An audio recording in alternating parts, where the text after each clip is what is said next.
My heart is where the Hebrew home is. For where the heart is, that's where you find the Hebrew home. Hebrew home, Hebrew home. Good morning, Hebrew home. My home, my heart. My heart is where the Hebrew home is. For where the heart is, that's where you find the Hebrew home.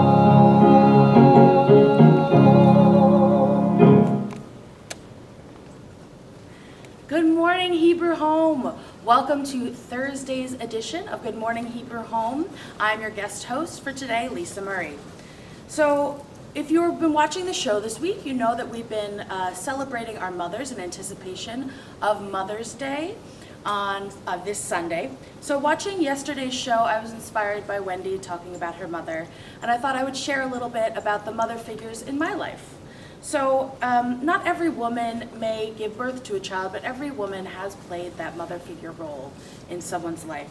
So today, I brought a picture of 3 of the mother figures in my life. So if you see this picture, I have on there my auntie, which is what we call my grandmother, because our family's Finnish, my mom, Fia, and my aunt, Les. And all 3 of them are people that have really made a huge difference in my life and who I am. So I thought I would say a little bit about each of them. So the picture is from us all hiking together in the Porcupine Mountains in the Upper Peninsula of Michigan, which is where all of them grew up. They've all influenced me deeply. My auntie gave me my first cookbook, which was a Depression-era cookbook from which I made my very first chocolate cake in elementary school and continued on baking to this day. She was an amazing cook, as they all are, actually. I don't want to, leave any of them out. But my Aunt Les taught me both the value of hard work and the value of play. When I was little, she used to dance with me to my favorite record, which is the West Side Story soundtrack. And I always think of her when I need a little fun at the end of a hard work day. And my mother, who's given me so many things, but one of the things I think of the most with her is music. So she's an amazing musician herself. She's a pianist, she's a singer-songwriter, she's an organist for church, and she's really what has helped me become the musician and the music therapist that I am today. She always used to play for me when I had performances as a kid, and we'll still make music together all the time whenever I get to see her. So, though my auntie passed away last year and my mom and my aunt are in faraway Wisconsin, the things that they have given to me live with me every single day. And I think of them when I get to cook, when I make music, or when I dance a little bit to West Side Story. So happy Mother's Day to not just the mothers out there, but all of you who have played a role in someone's life as a mother figure. So let's get on to the show. Today is Thursday, May 7th. Today's weather is looking sunny with a high of 66 with winds up to 18 miles per hour. On this day in history, we've got some good ones today, I think. In 1941, Glenn Miller and his orchestra recorded Chattanooga Choo Choo. The song was first featured in the 1941 movie Sun Valley Serenade, a movie that featured many of the biggest stars of the day. It became one of the most popular hits from the era and even has its own website. I know that I've sang that song with some of you on the floors for sure. In 1947, Levitz and Sons Builders announced a 2,000 home rental community at Island Trees, which later became Levittown in Hempstead, Long Island. Ideal for GIs returning home following the end of World War II, the project used a new type of construction never before used, based on mass production housing. Due to the prefabricated design, they could build 30 houses in a day. That is amazing. Following the success of the project, they announced a further 4,000 homes, which would be for sale, not rental, offering ownership on a 30-year mortgage with no down payment and monthly costs the same as rental. That is such a deal. I wish I could get a deal like that. After 2 years, they began offering a larger home, a ranch house, 32 feet by 25 feet, 800 square feet, for $7,990. The concept was copied all over the United States, and modern suburbia was born. In 1934, in the Philippines, the world's largest pearl was found. So imagine this, a pearl 9.45 inches big, 14 pounds, and it was called the Pearl of Lao Tzu, and it was discovered by a diver in a giant clam in the Palawan Sea. And in birthdays on this day, in 1919, Eva Perón, otherwise known as Evita, Argentine First Lady, actress, suffragette, and unionist, who was the inspiration for Andrew Lloyd Webber's musical Evita, famously played by Madonna in the movie, was born in Los Toldos, Argentina. Speaking of birthdays, we have a few birthdays here at the Hebrew home.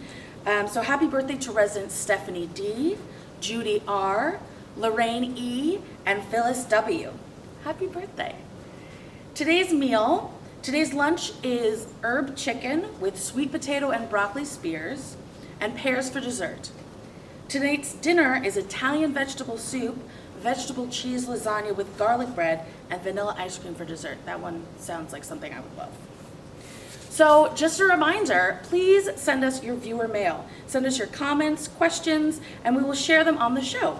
You can write mail and give it to your friendly therapeutic arts and enrichment programs activities person on your floor, or you can call and leave us a message by dialing the number 2813.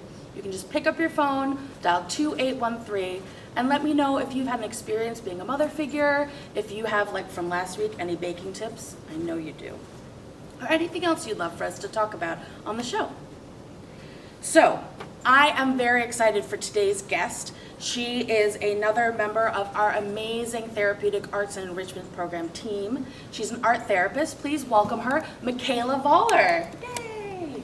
Thank you, Lisa, and hello, Hebrew home. Welcome, Mikayla. I am so happy to have you on the show. Thank you for having me. Of course. So, tell me a little bit, you're an art therapist. Tell me a little bit about art therapy. Yes, I am. Art therapy is a mental health profession like music therapy or drama therapy. We use art in the therapeutic process to reach whatever goals we might have. That's great. So what does art therapy look like at the home? I know a lot of us are familiar with going to the art studio and doing classes in the art studio. How is that a little bit different from art therapy? So art therapy is not a class, but those who go to the art studio might understand why art therapy is cool and has benefits in therapy to incorporate art. Art can inherently feel therapeutic. It can help you connect to each other in the art studio and in art therapy groups. I love when I see residents supporting each other's artwork. And here at the Hebrew home, you know, art therapy looks different wherever you have it. It's in hospitals, schools, mental health clinics. And here, my goals might be to get people to connect through art, to simply have fun, or to use it for emotional expression. Some people might say, myself included, it sometimes is hard to talk about something, but it can be easier to express it through art or music. Yeah, I think that's wonderful. And one of the things that I really love about art therapy is the way that it can be used in so many different ways. You know, so many people will say, I'm not an artist, I can't make art. I certainly do that myself. But art therapists are trained, right, in the way of finding the art that's inside all of us, right? Yes, and sometimes that's my goal, to just make you, or help the residents make something that helps them feel good about themselves. Yeah. So what drew you to art therapy? What led you to becoming an art therapist and then here to the Hebrew home? So I've always loved art, ever since I was a little kid. I knew that was something I wanted to do with my career, so I went to be an art major in college. And then my advisor actually introduced me to art therapy. I didn't know what it was either. And she was like, you gotta pick a career path, Mikayla. And I found out about art therapy, that it was a way to help people through art, and I was like, that's perfect. Yeah, I find that's a really common story for a lot of us creative arts therapists, is that we have a passion for one of the disciplines, whether it's art, music, dance, drama, and we see for ourselves how much it helps us. And then it just makes sense when we find out that it would help other people too. Exactly. Yeah, so I know you brought some art. Yeah, why don't you tell me about some of the art you brought today? Yeah, just to give you and the viewers a few examples of art we might do in art therapy groups here. I brought some resident artwork with permission. I have here Maddie's book of quotes. This is one of the first art therapy tasks I did with a resident here. I had a binder of inspirational quotes, and Maddie decided to make her own book of her favorite quotes so that she could have them with her and read through them when she needed. And she actually asked me to share with everyone her favorite one by Maya Angelou. If you don't like something, change it. If you can't change it, change your attitude. That's beautiful. Yeah. I think that would be a wonderful thing for all of us to do right now. Yeah, very helpful. I could use a book of inspirational quotes too. Yeah. And then here I have an example of that art that might make you, or that you might feel proud of, or might, just give you a little boost of positivity. Stella here made out of collage materials, very easy for you to do in your room or at home, because everyone has magazines or things lying around to collage with.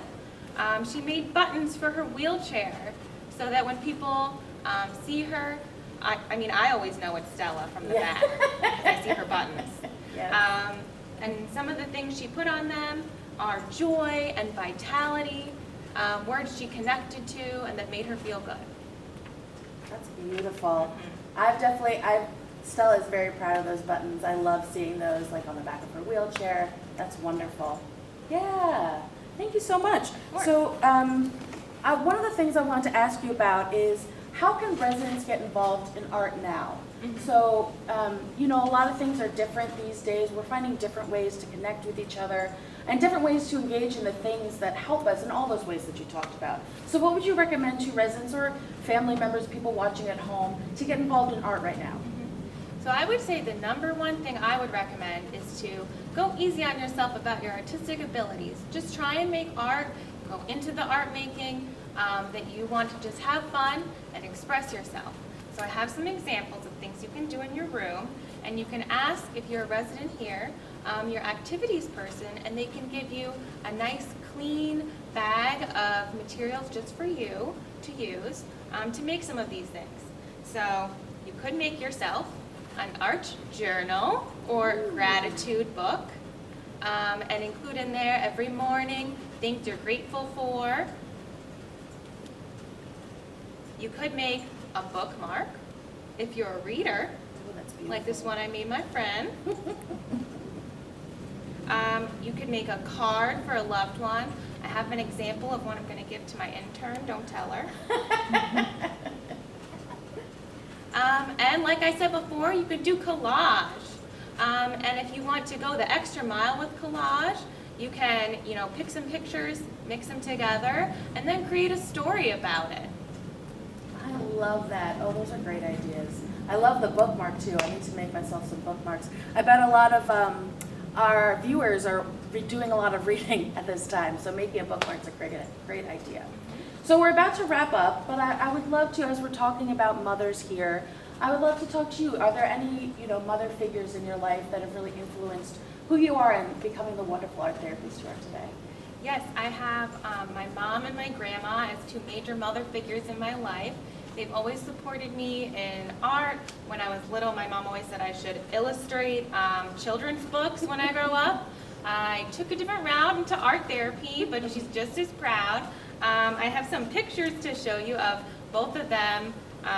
One of my grandma, when I graduated from my art therapy program. Aww. She's 88 years old. Hi, Grandma.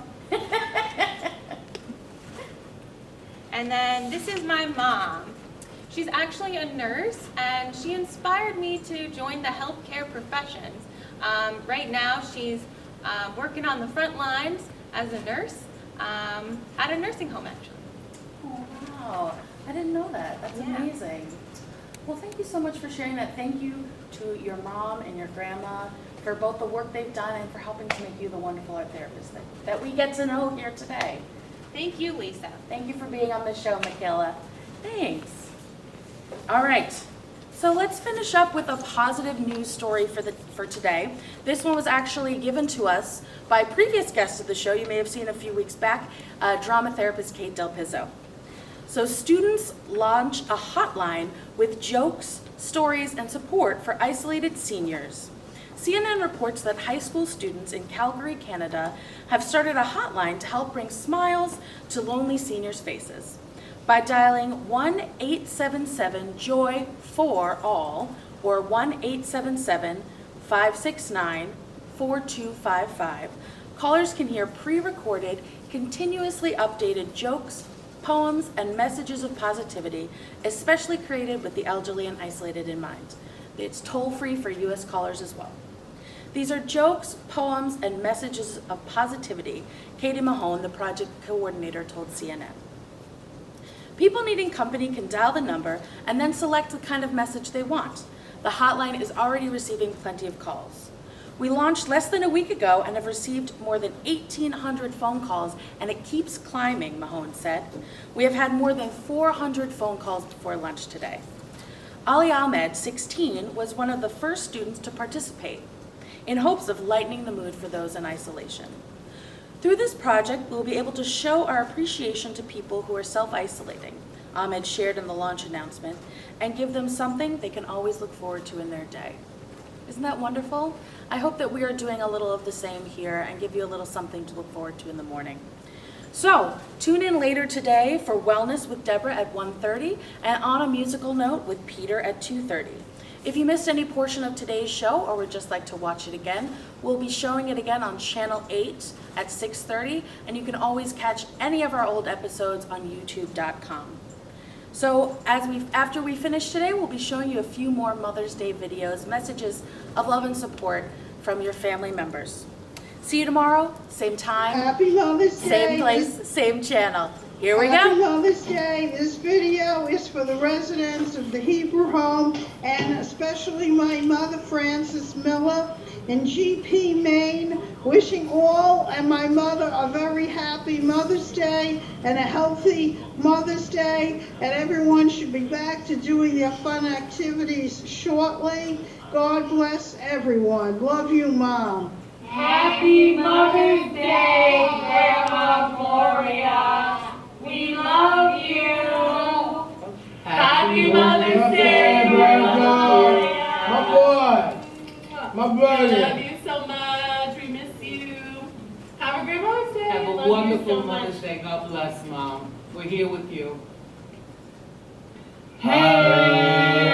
Hey, happy Mother's Day. We love you, Mom. Love you, Mama. Happy Mother's Day from Houston. We love you. Love you, Grandma. We miss you. We miss you. Happy with you. Hi, Mom. How are you? Happy Mother's Day. Roses are red, violets are blue, sugar is sweet, and you are too. Zeus, you want to say hi to Grandma? Say hi. Say hi. Grandma's in New York and we're in California, huh? Hope you have a wonderful Mother's Day, and we'll talk to you soon. Love you. Bye. Hi, Grandma. Just wanted to wish you a happy Mother's Day. Hope all is well. Hope you're doing good. Love you and enjoy your day. Happy Mother's Day, Mom. Happy Mother's Day, Mom. Michael and Jill. Love you. Love you. Hi. Have a great Mother's Day. Mwah, mwah, mwah, mwah, mwah. Bye. This is Paul and Marcia, but the message is also from our son Brian, his wife Meryl, and their baby Abigail, and our daughter Sarah, Neil, and their baby Sammy. Hi, Aunt Reedy. Happy Mother's Day. We sent you a Mother's Day card, and I hope you received it. And I'm glad you're doing okay. And I hope they give you a big piece of cake on Mother's Day, and that we can see you very soon. Take care. Love. Hi, Grandma. Hi, Grandma. Happy Mother's Day. Happy Mother's Day. All the way from Maryland. We love you. We wish we could be there with you. What else? I guess that's it. That's pretty much it. Surprise sacrifice for you. This is a song that we used to sing all the time.